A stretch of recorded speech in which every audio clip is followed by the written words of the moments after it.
Hello, I'm Louis Meyers, and welcome to this edition of Meet the Author, where we meet authors and talk about their books or other literature that they've written. And I am extremely honored today to have with us by Zoom from his home in Washington, D.C., Mr. Ian Urbina. I'm going to tell you a little bit about Mr. Urbina before we talk about his book. Mr. Urbina is a graduate of the St. Albans School in Washington and then Georgetown University and the University of Chicago. He has written as an investigative reporter for the New York Times, also The Atlantic and the New Yorker magazine. And in 2009, he was part of a team which won the Pulitzer Prize from the New York Times for their work on investigating Eliot Spitzer and some of his extracurricular activities. Mr. Urbina left New York Times in 2019, and he has founded a nonprofit journalism organization called the Outlaw Ocean Project. The Outlaw Ocean has won a Polk Award, which is a very prestigious journalism award, and the scripted rights were bought by actor Leonardo DiCaprio. In 2022, he did a 7-part podcast series on the Outlaw Ocean in collaboration with a Canadian broadcasting company and the Los Angeles Times, and I believe they won an Emmy for that. So, Mr. Urbina, welcome to Meet the Author. Thank you for being here. Thanks for having me. We're going to talk about your book, which I believe was, what year was that published? 2017, I guess, is when I should know the answer to this. I should look it up again. I should too. At any rate, it is 2017. That's yeah, right. And then 2 years after I created the nonprofit. It is extremely current book. Nonfiction, based on months and years, really, of investigative journalism, which you did. And I want to start by asking a question I ask many of our authors up front, because researching and writing a book is a real investment of time and effort.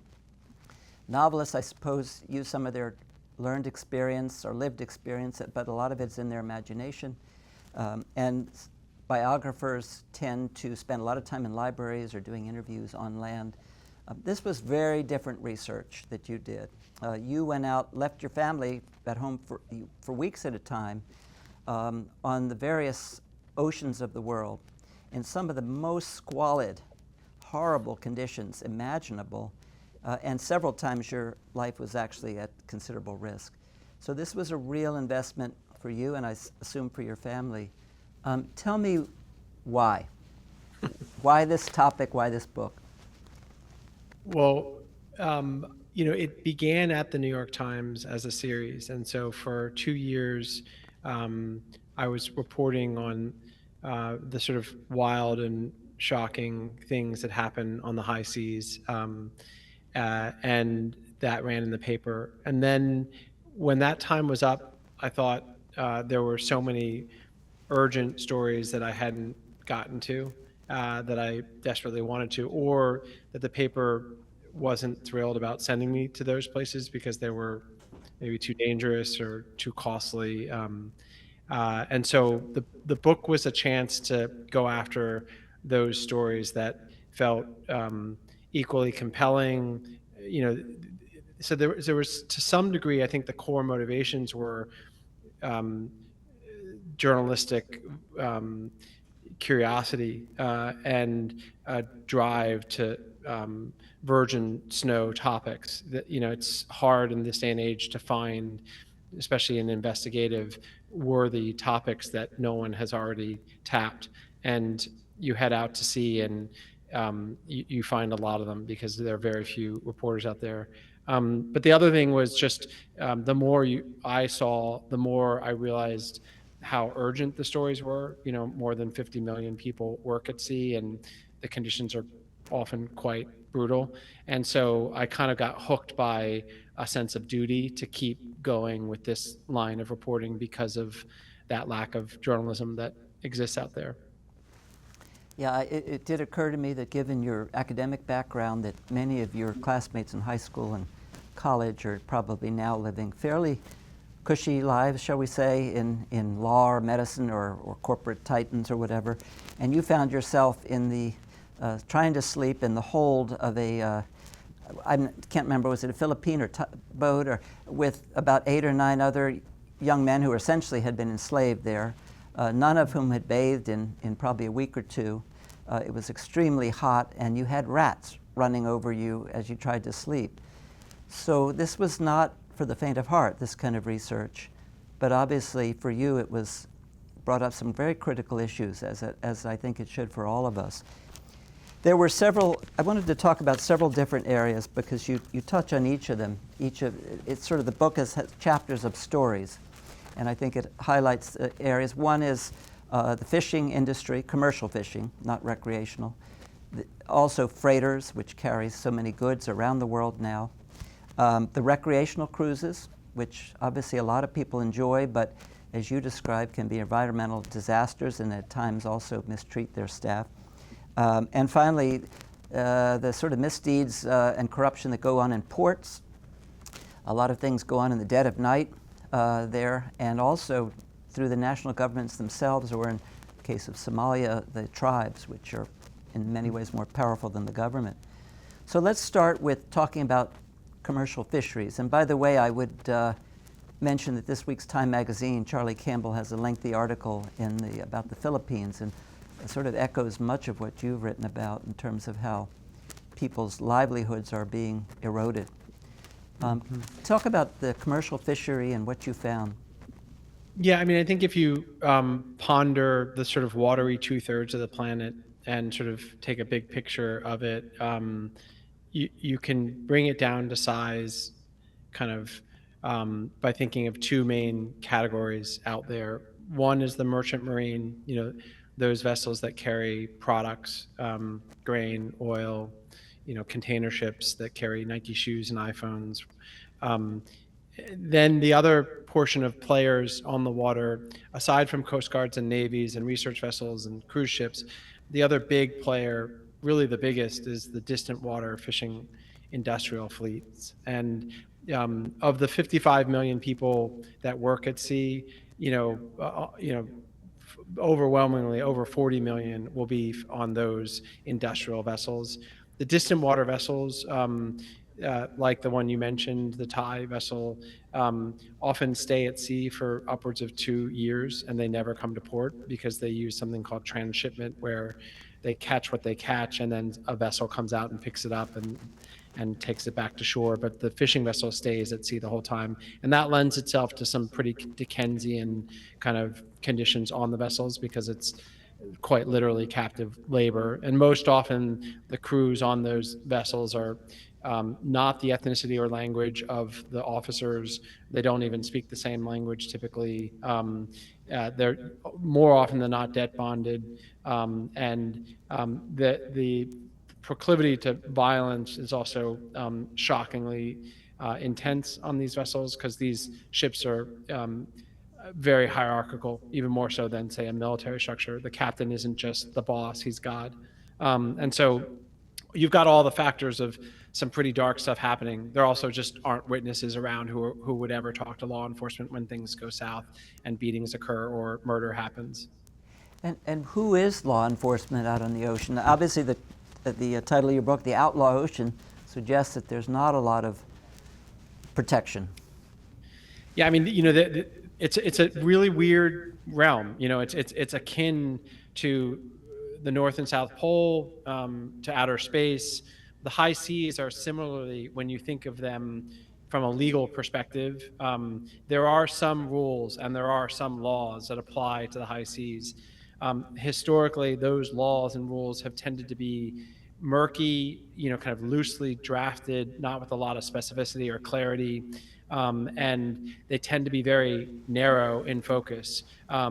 Most of the rules that exist on fishing vessels or other types of vessels on the high seas have to do with safety issues, double hold ships so that if you crash into something, it doesn't spill oil and foul the coast, these sorts of things. But labor rules on the vessels tend to be few and far between. They only tend to adhere to the flag that a ship flies. So if it's a Thai-owned ship, it might be flying a Taiwanese flag or, someone else's flag, and the rules that apply on that ship are the flag nation. But here's the key. The key isn't the lack or murkiness of what existing rules there are. It's the lack of enforcement. Rules are only as good as their enforcement, and there does not exist a police force that actually has jurisdiction on the high seas. And the key players know that. So even if you commit what is clearly a crime, murder is pretty universally considered a crime under every flag state.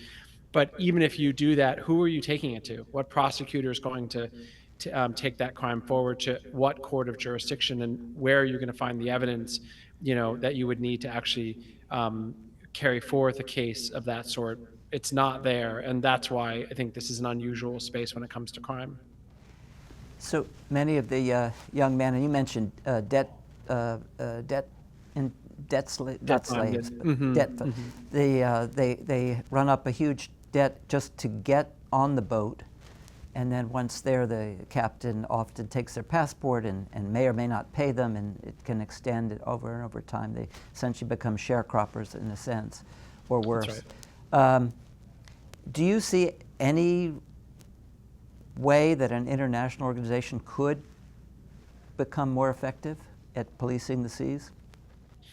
Yeah, I mean, I think when you think of how could there be more and better governance and protections in this realm, you should probably start with two different categories of actors. One are governments, and the other are non-governments, civil society. Okay.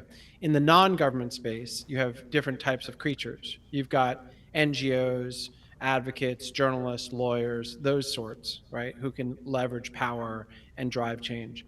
But you also have market players, right? You've got the beneficiary organizations, companies that are operating businesses and making money off of products that are pulled from the sea or mined below the sea or what have you. And then they're downstream consumers. All those players also have power, and they're in the realm of the market. They're outside of government. I personally, not because I'm a libertarian or some sort of ideological or political outlook, but in this specific space, in 2 decades of studying it, I personally think that governments, because they turn over so quickly and the actors, change office every 4 years, because of the political vagaries of competing interests between different governments, because of the true fact that no government really has clear jurisdiction to lay down rules on the high seas, I personally have skepticism that they're probably the ones that will fix things. It's more likely the companies that get shamed by other civil society players like journalists and lawyers that will say, hey, look, this is really press, and we're being clearly associated with illegal and unethical things, unsustainable things, and we need to self-police because we're going to start losing customers and losing brand reputation if we keep having stories like this running, or litigation like this happening, or shareholder, actions like this occurring. That is more often the thing that I think will clean up what's happening at sea. There's one country where that seemed to have, at least when you wrote, seemed to have been happening. That's Thailand, where it seemed like they were starting to get their act together and being a little more consistent in their enforcement. Was that a semi-success story? It was for a while. It's gone back recently. But so again, going to our sort of first principles, in the realm of government, what happened with Thailand was 2014, the AP and the New York Times jump on the story of sea slavery, The Guardian as well. 2015, a bunch of very hard-hitting investigative pieces run over the course of the whole year that really put a lot of withering spotlight on the problem of forced labor and fishing in Thailand. Then the EU and the US, the US in the form of John Kerry's State Department and the Trafficking in Persons Office in the State Department, downgrade Thailand's category. They move them to level 3, which is very bad. It has trade consequences and all sorts of other things. It looks bad. And so does the EU. They yellow card Thailand. Okay, and that's largely driven by the press. So all of a sudden the Thai government says, we got a big problem here. This is like actually showing up on our balance sheets. So we need to clean up. So they begin getting involved in imposing new rules and trying to fix some things. Some of the big company players now moving from government realm over to the private sector, to the market space. Thai Union, some huge CP Foods, big seafood companies also say this is a really bad situation. It's affecting our bottom line. Western players like Walmart and other key players at other grocery stores that sell the stuff say, hey, we got to do something about it. And they bring pressure on companies to start checking better what's going on their ships, to have better supply chain tracing, and even moving out of Thailand to other countries where things are maybe a little bit better. India, for example, with the shrimp industry, all that happened driven by this negative press. And now a third of all shrimp consumed in the US comes from India, whereas before in those years it was coming out of Thailand. India has its own problems, and so the traveling circus of journalism follows capital and follows these problems where they go. But nonetheless, that's the consequence of what happened in Thailand. Tell me how the United States is, in your view, in terms of its own enforcement in the seas, and also limiting overfishing. I'm thinking of New England and the restrictions put on cod fishing, which have helped, I think, the cod supply come back to some degree. But in terms of enforcement, where's the United States? Enforcement in U.S. waters is very strong. I mean, and that's for two reasons. One, a better financed government with a stronger tradition of policing environmental and labor laws. Okay, so that's one factor. The other is the fishing industry left, right? So the actual scale and money at stake and number of people on the boats and on the water is much less, because it all went abroad and to the high seas, to places like China and South China Sea and Philippines. And so the burden of governing this industry became much lighter as the industry bottomed out. So that is another factor. The place where the U.S. could be much stronger is, 80 to 90% of all seafood eaten in the U.S. is imported. And if the U.S. really wanted to, number one, try to bolster its own domestic industry more, and number two, disassociate itself from these sorts of crimes as they occur abroad or on the high seas, then its import controls would be much stronger. And the enforcement of what rules exist on, hey, look, no products touched by forced labor in the form of North Koreans or Uyghurs or sea slaves should be allowed into the port, and here's how we're going to ensure that law is protected. Right now, it's very rare that Customs and Border stops seafood, even if an NGO or a journalism organization submits a petition saying, here's our evidence that company is using forced labor, you should stop allowing them to sell to Americans. It's a very broken agency that doesn't have these sorts of issues, especially under this administration, doesn't have human rights and labor issues high on their priority list. It's interesting that you mentioned the Uyghurs, because I read recently what China is doing now is, rather than keeping them all in one consolidated area of the country in the factories, they're now dispersing them to work in various industries, and it's going to be extremely difficult to say this or that product was made by an enslaved Uyghur. So I suspect some of that might happen on the high seas. For individuals, I know a lot of people look and say wild caught or farmed fish and dictate their choice at the supermarket with that. What can an individual do as opposed to sort of a government? Yeah, I mean, first take a step back and make sure you're not thinking of yourself in too narrow terms, right? I think oftentimes us journalists narrowly defined ourselves as consumers, right? Period. Rather than voters, donors, interlocutors, so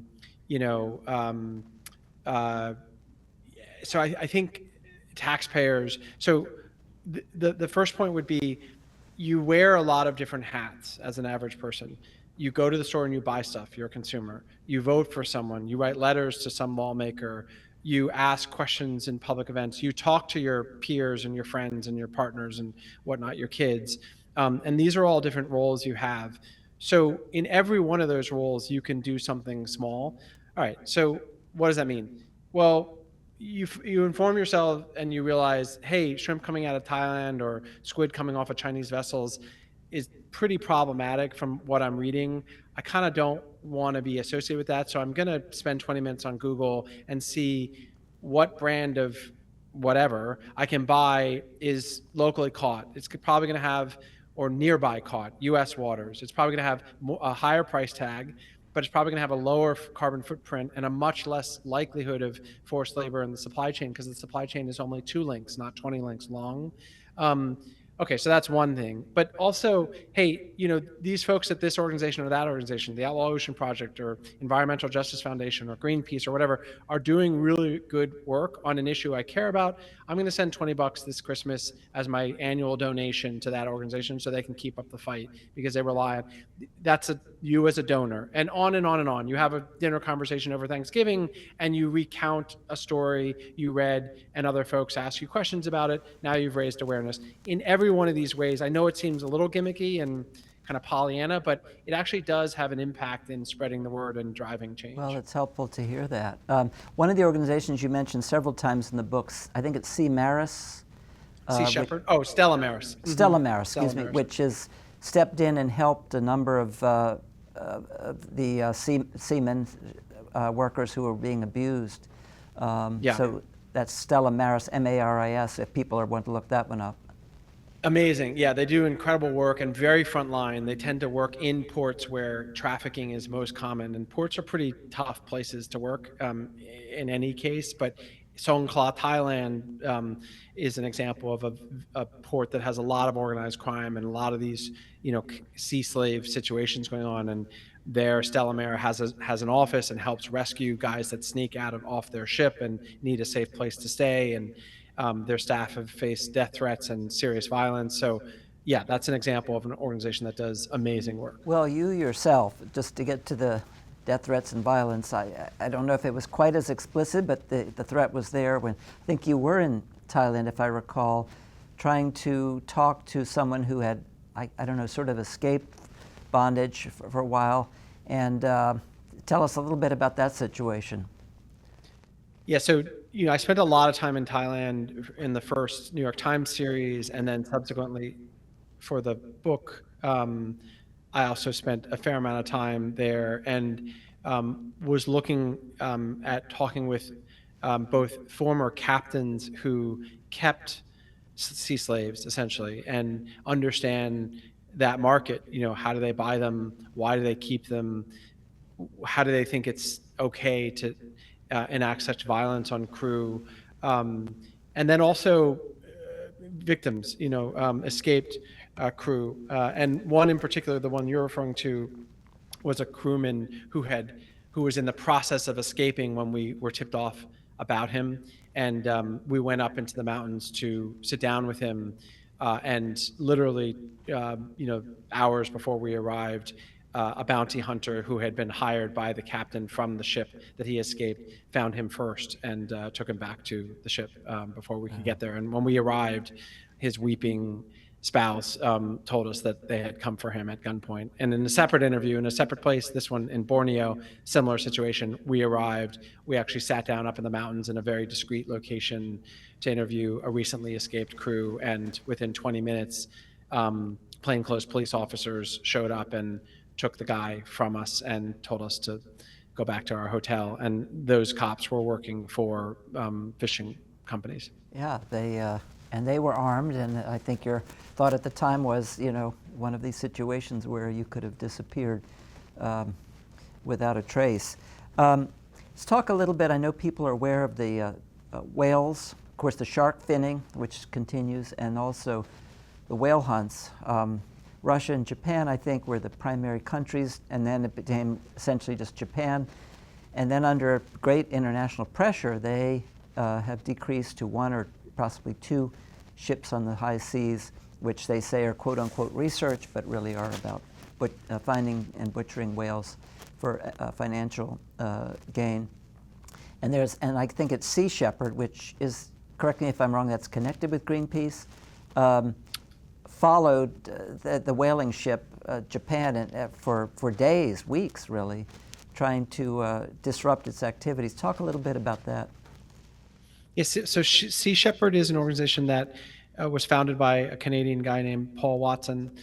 It was an offspring of Greenpeace in the sense that Paul Watson and those who followed him left Greenpeace because they wanted to engage in more aggressive direct action, get in the way of and obstruct, those that they thought were breaking laws and doing things that are wrong, including whaling, but among other campaigns. The campaign you're referring to was, Sea Shepherd has about 8 huge vessels, I think, to its name now, and patrols the seas and does campaigns, and whaling was a high priority. They were in the Southern Ocean. Japan at the time, and still, was the only nation that still does high seas whaling. Iceland still does nearshore national waters whaling, but Japan is the only one that goes out. And as you said, they do it under the guise of research. Sea Shepherd would essentially track these Japanese ships, and usually there's a harpoon vessel which is faster and it chases the whales, and then there's a factory vessel which is bigger and slower and it hangs back. The harpoon whale lands the whale, then drags it back.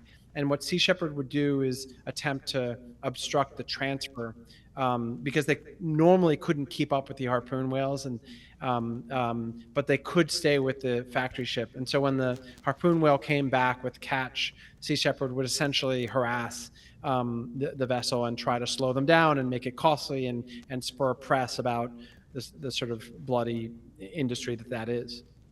What impressed me about that description was how professional the crew of the Sea Shepherd was and experienced. These were not amateurs in the sense. They were really dedicated people who had a lot of training and discipline. Yeah, I think skeptics, no matter what you think of the issue, I think a common inclination, misled, is to sort of dismiss advocates like this, whether they're on climate issues like Greta Thunberg or these folks in Sea Shepherd, as sort of tattooed, pierced, kind of kids who haven't thought things through and don't understand the quote unquote real world. That's completely wrong. If you actually get in the company of these people, they tend to be very smart, very well informed, very dedicated. Now, you may disagree with their tactics. They're obviously engaging in direct action, often violations of the law, and they will argue you, often with rigor, that they're breaking one law to defend another. And that's a healthy and fair debate. But I would be quick to say, you're misled and you haven't done your homework if you think these folks aren't brave and dedicated and pretty thoughtful. That comes through very much. You also talk, in a way, the ocean itself is a character in this book, because you describe just the feeling of being out in the ocean, the power of the ocean, particularly in storms, 20-foot waves. Talk about that and your relationship to the ocean. I have a funny relationship. I didn't grow up on the water. I didn't grow up sailing. I had no prior personal history. What I did is I was an anthropologist before I became a journalist, and always had this sort of kind of romantic, boyish notion of being a Jane Goodall type,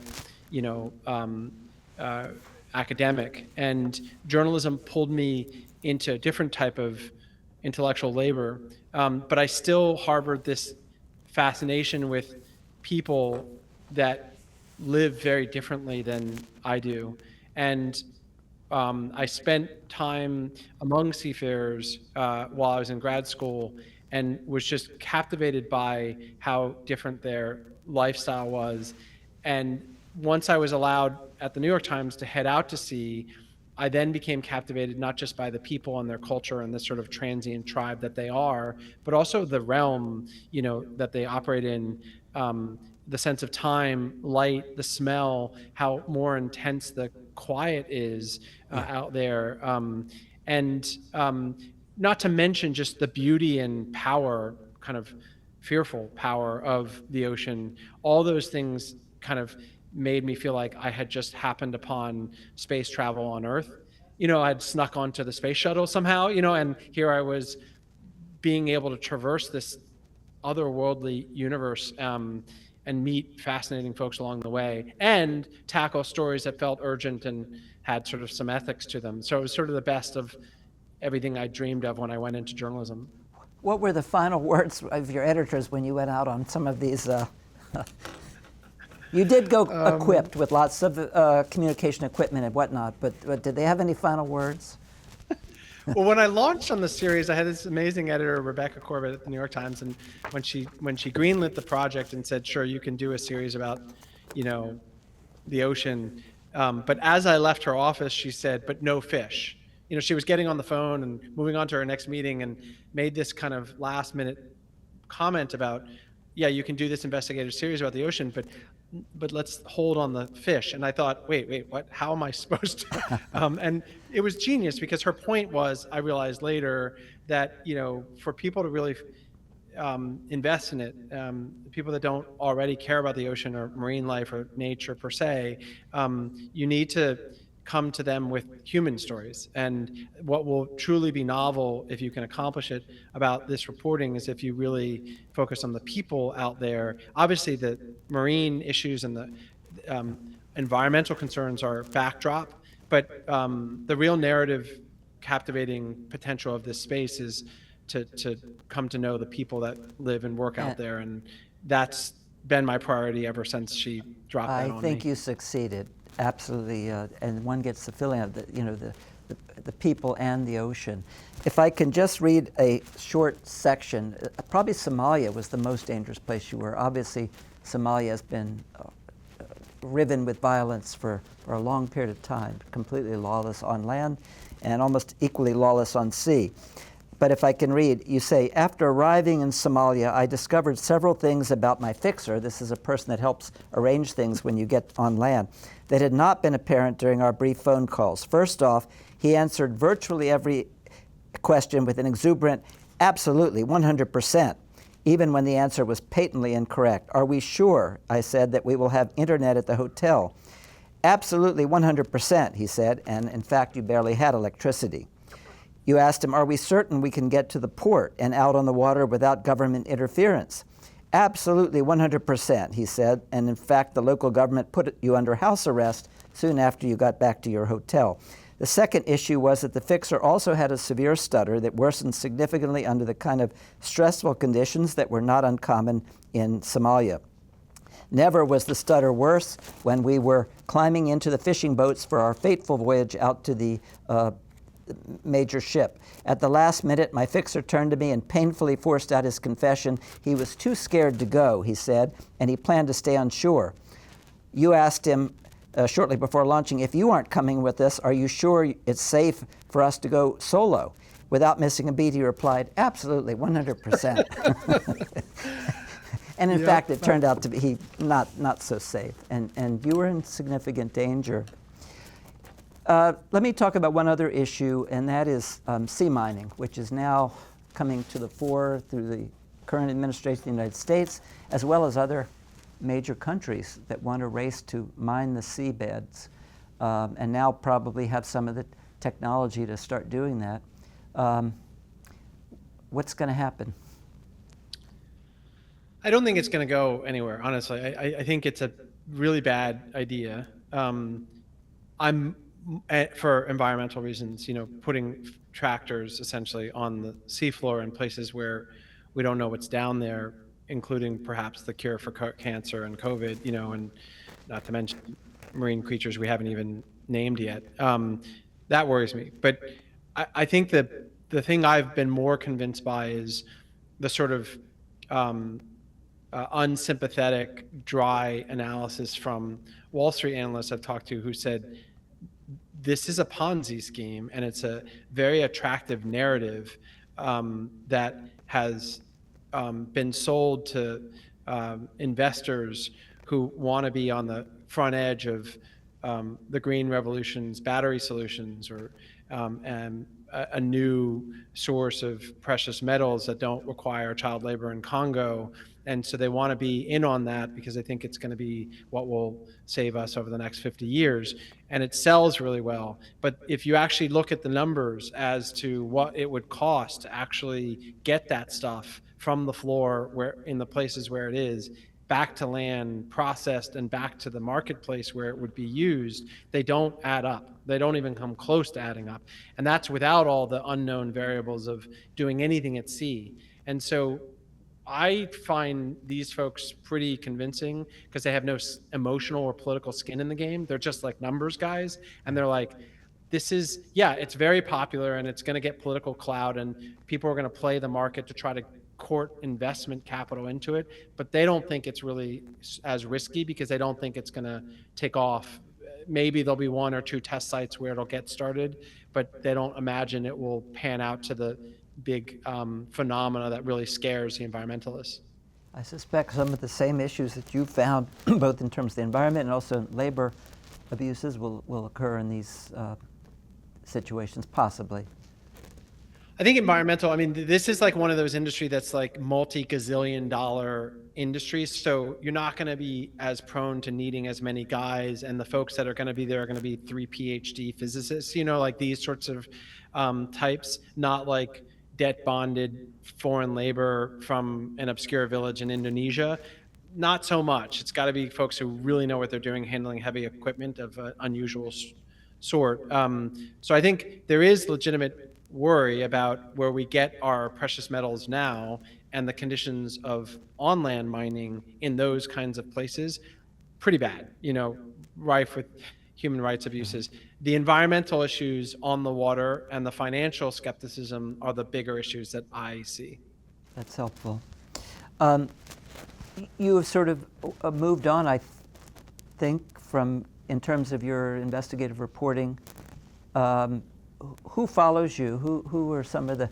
I mentioned Charlie Campbell in the Time magazine this week with a lengthy article on the Philippines and how climate change is affecting, wiping out whole islands of people and erasing their fishing industry there. But who are some of the other people working on this now?